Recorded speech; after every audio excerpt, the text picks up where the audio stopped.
Sir, ലഹരിയുമായി ബന്ധപ്പെട്ട് കുറ്റവാളികളുടെ എണ്ണം ക്രമാതീതമായി തന്നെ വർദ്ധിച്ചുകൊണ്ടിരിക്കുകയാണ്. ഇത് ഒരു മനഃശാസ്ത്രപരമായ പ്രശ്നം കൂടിയാണ്.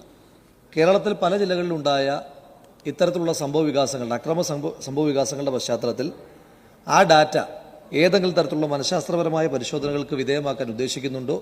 അതിന് ആഭ്യന്തര, എക്സൈസ്, വിദ്യാഭ്യാസ, ആരോഗ്യ വകുപ്പുകളുടെ സഹകരണത്തോടെ എന്തെങ്കിലും പദ്ധതി നിലവിലുണ്ടോ? ഉണ്ടെങ്കിൽ അതിനായി സ്വീകരിച്ച നടപടികൾ എന്തെല്ലാമാണ്? സർ, ബഹുമാനപ്പെട്ട അംഗം പറഞ്ഞത് വളരെ പ്രസക്തമായിട്ടുള്ള ഒരു കാര്യമാണ്. ഇത് മനഃശാസ്ത്രപരമായി കൂടി നാം സമീപിക്കേണ്ടതാണ്.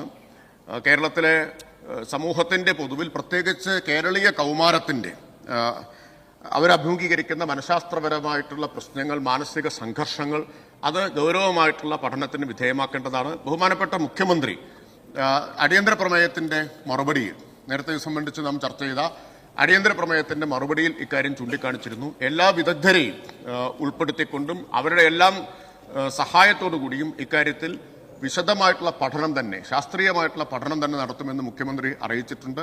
അതിനുള്ള നടപടികൾ തീർച്ചയായിട്ടും ഉണ്ടാവും.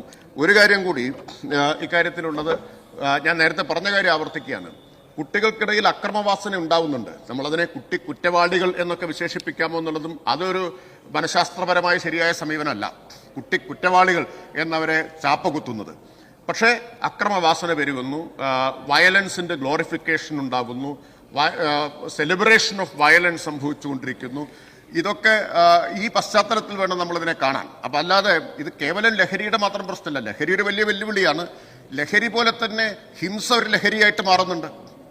പ്രത്യേകിച്ച് ബാഹ്യലഹരി എന്ന് ഉപയോഗിക്കാതെ തന്നെ ഹിംസയിൽ ഒരു ആനന്ദം കണ്ടെത്തുന്ന മനോവൈകൃതം വളർന്നു വരുന്നുണ്ട്. ഒരു സാഡിസ്റ്റ് മനോഭാവം കുട്ടികൾക്കിടയിൽ വളർന്നു വരുന്നുണ്ട്. അതിന്റെ കാരണങ്ങൾ എന്തൊക്കെയാണ് നമ്മൾ വിശദമായി ചർച്ച ചെയ്തതായതുകൊണ്ട് ഞാൻ അതിലേക്ക് പോകുന്നില്ല. വെബ് സീരീസുകൾ, സിനിമ, സാമൂഹിക മാധ്യമങ്ങളുടെ അഡിക്ഷൻ, ഇങ്ങനെ ഒരുപാട് കാരണങ്ങൾ നമ്മൾ തന്നെ ചർച്ച ചെയ്തിട്ടുണ്ട്. വിദഗ്ധർ കൂടി ചേർന്ന് പരിശോധിക്കുകയും അന്വേഷിക്കുകയും പരിഹാര മാർഗങ്ങൾ നിർദ്ദേശിക്കുകയും ചെയ്യേണ്ടതാണ്. ഒരു കാര്യം ഇവിടെ വ്യക്തമാക്കാൻ ആഗ്രഹിക്കുന്നു. ഇക്കാര്യത്തിൽ വളരെ ശാസ്ത്രീയമായിട്ടുള്ള ഒരു സമീപനമാണ് സർക്കാർ സ്വീകരിക്കാൻ ആഗ്രഹിക്കുന്നത്.